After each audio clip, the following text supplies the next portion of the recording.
Hello, this is Shreya Kumarmath. My present topic of presentation is shear force distribution in helicopter rotor blade. So in the introduction, what is rotor blade? Rotating wing in the main rotor system is known as a rotor blade. So why structural loads matter for rotor blades?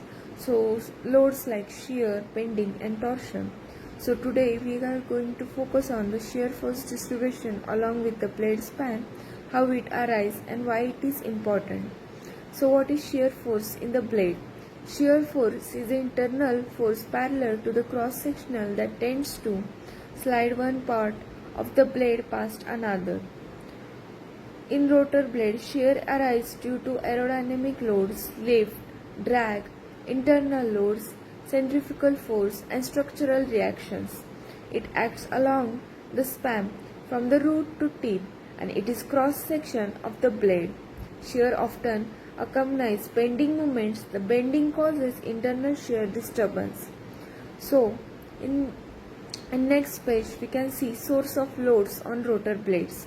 So aerodynamic lift distributed along the span produces upward force like bending plus shear force.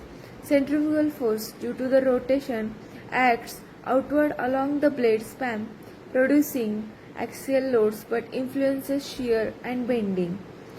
Inertia force during maneuvering, flapping, lagging produce additional loads. Structural reaction at the hub knot carries the blade loads and transmits them to the mast, as you can see in the graph.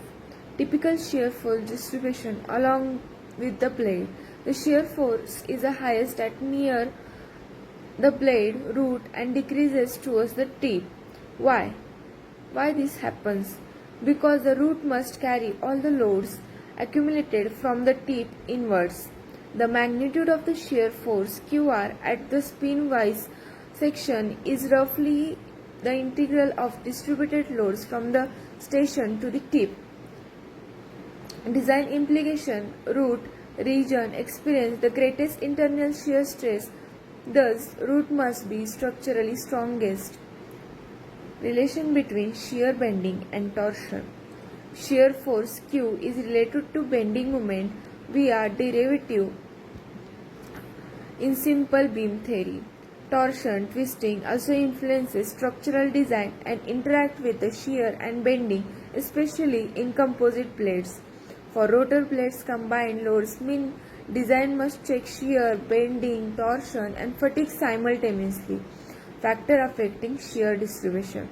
So, span-wise variation of lift, aerodynamic loading. More lift near middle span may less tip. Blade geometry, chord length, twist, airfoil space, shape. In example, twist to analyze lift, reduce extreme loads. Material, structural design, composite spar, sandwich construction influences shear capacity. In summary, shear force is the rotor blade arise from aerodynamic internal and structural loads.